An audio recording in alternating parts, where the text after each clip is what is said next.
In today's What If episode, it's time to look at the goddess of wisdom and Athena's Roman counterpart, Minerva. Minervamon is a Digimon that has appeared already in BT10 as a heavily combo-oriented deck. While players eventually went with Mervamon Loop, Merva Cross is what most players default to when it comes to this Digimon. For this episode, I wanted to return this Digimon to purple roots and bring some interesting elements to it that maintain it there. In my research, Minervamon has several lines it can originate from, some signifying Ryutamon, while others start at a completely different base. Salamon is where ultimately Minervamon started for me.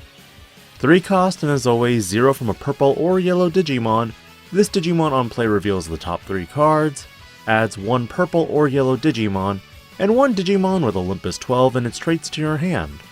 But unlike placing the cards to the bottom, you trash the remaining cards instead. Its inheritable simply gains you a memory when a Digimon is played by card effect. Gee, I wonder where I'm going with this top end. Mikemon is a new member of the purple-yellow family. While not Gatomon or Meikumon, this Digimon does support the Digivolution line further by simply having retaliation and an inheritable of when attacking, draw 1, trash 1. However, if you have 10 or more cards in your hand, you get to bump the draw up to 2 instead. The convenience of this Digimon is that it can Digivolve from any level 3 with Mammal and its traits, not only making it viable off of Salamon, but Elecmon as well for memory cost of 2. My logic and reasoning for a purple-yellow Mikemon is mainly because we have a lot of Gatomon support already, and I wanted to switch it up a little. Because of the retaliation keyword, this Digimon is also viable with Mervamon as well. And finally, the extra draw allows you to find your combo pieces. For the level 5, I went with Bastemon, a Digimon with a lower stat line than normal for a level 5 despite its dual colorness. Bastemon simply has a when Digivolving effect that lets you draw 2 and trash 2.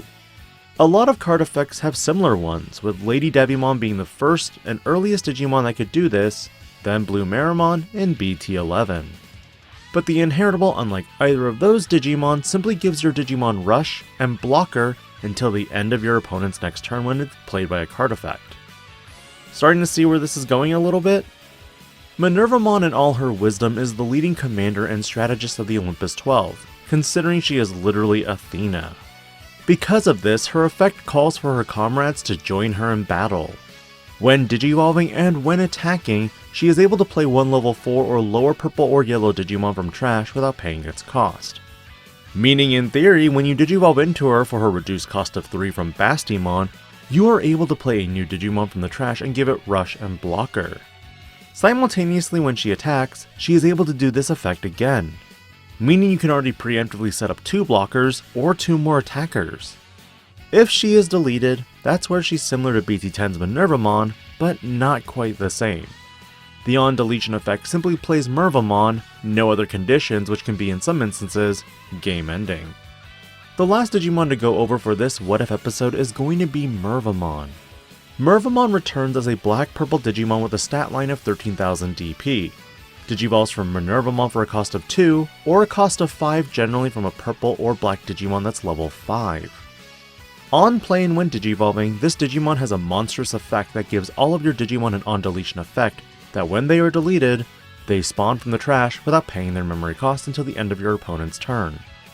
In theory, you could set up not just 1 or 2 blockers, but 5 or 6 blocks instead. The best defense is also a best offense.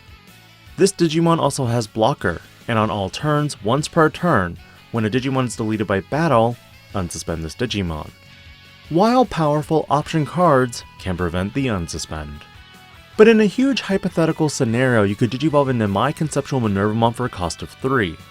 Spawn out a Digimon and gain a memory with Salamon's effect. That Digimon gains Rush and Blocker until the end of your opponent's turn, and say you attack and spawn a second Digimon, and that Digimon also gains Rush and Blocker because of Bastemon's inheritable effect. You now have 2 additional attacks or blockers on your turn. But you end your turn with Calling from the Darkness, deleting Minervamon in order to play Mervamon. Now your Rush blockers have respawn if they are deleted. In total, next turn your opponent will need at minimum 4 attacks to even get through. 1 for each of the blockers, and because Mervamon can block and unsuspend, That's another 2 protections right there potentially.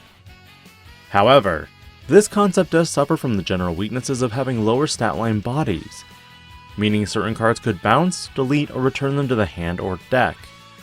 Other hard counters to this type of deck would be Crimson Blaze, Gaia Reactor, and other wideboard removal cards. But generally speaking, I like the idea of a Minerva deck that isn't using Blinding Ray and Gravity Crush. What did you like or dislike about the concept for Minervamon? Is it too much in line with the existing Minerva loop, or do you think the supplemental support would make it even better? Next week, I will be in the midst of set review for BT13. As of right now, I do not know if Neptunemon will be featured next week or the week after. But fret not. Fish support is on its way. This is DigiPanda, logging out.